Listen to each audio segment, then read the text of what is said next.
There was a solemn ceremony this morning in Oklahoma City. It honored the 168 men, women, and children who died 30 years ago when an anti-government extremist set off a powerful bomb outside the federal building there.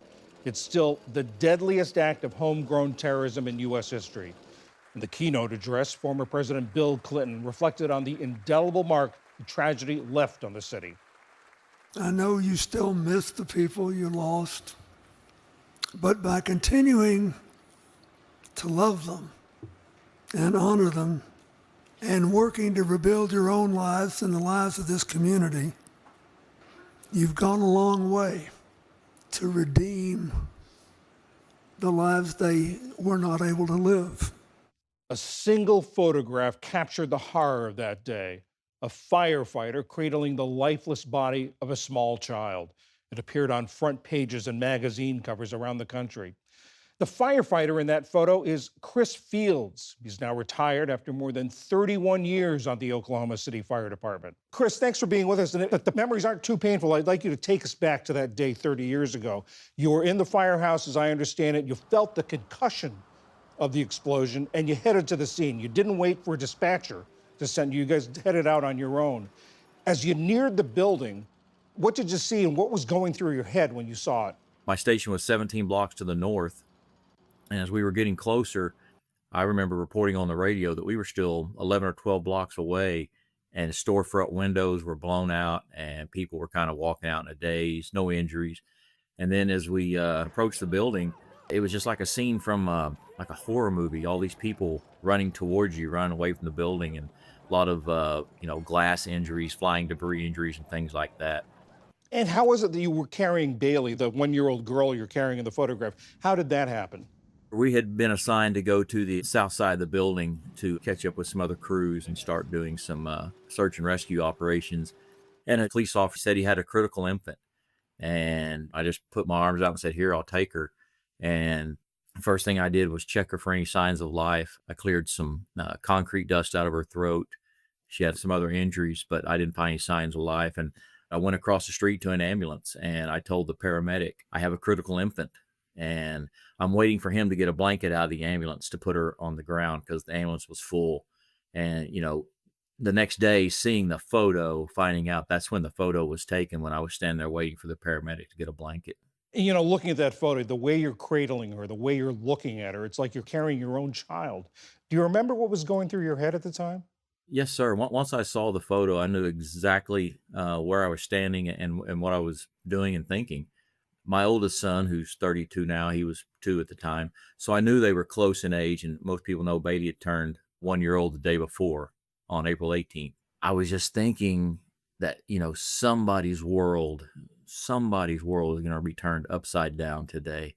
I met the mother like a couple of days afterwards. A reporter, a local reporter from here, kind of set it up. And at first I didn't want to. I didn't know what I would say, what I would do, what their reaction was going to be. Then the reporter said, "Well, the mother wants to meet you and the police officer." And that changed everything, because I said, "Well, if that's what she wants, then that's what we're going to do." And we've maintained that relationship for 30 years as friends. What did she say to you? Do you remember? I do. It's still a emotional meeting to think about. Here was this 20-year-old single mother, just lost her only child, comforting what are supposed to be these big, tough first responders. And she just thanked us. She thanked us that her baby was out, and she knew the fate of her daughter. She knew there were a lot of other families still waiting. And as you can tell, it's still emotional for me. And she said that she could tell by the way we were handling Bailey that we were fathers, and she appreciated the way we handled her. You were not only a player in this horrific event, but you ended up by happenstance in the photograph that came to symbolize it. How did those two things affect you? I struggled for a while with the being singled out. It's not something we look to do or strive to do or want to do in the fire service, but the support I had from my brothers and sisters on the fire department was overwhelming. I struggled with a lot of the stuff about, meeting Bailey's mother and knowing that, I'm the last one that she knows that held her child, and struggled with, like I say, being singled out. A retired fire chief really, really helped me. And he said, what he sees when he sees that photo is the firefighter is not Chris Fields. It's just a image of all the first responders that responded that day.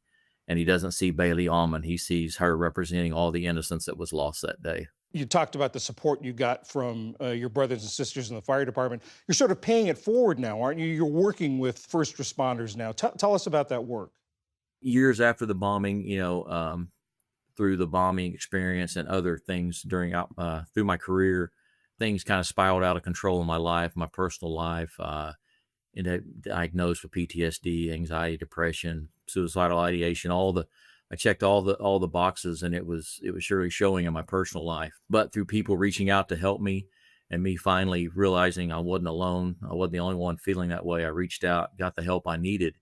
And I feel like that's what my calling is now, is to let other first responders know, whether they're early in their career, coming from retirement, how many years they've got, that all these feelings and emotions they have after some of the traumatic things we see and do over a career are perfectly normal, and that they're not alone. Because you do, even though there's thousands of firefighters across the country, you feel like you're the only one feeling what you're feeling.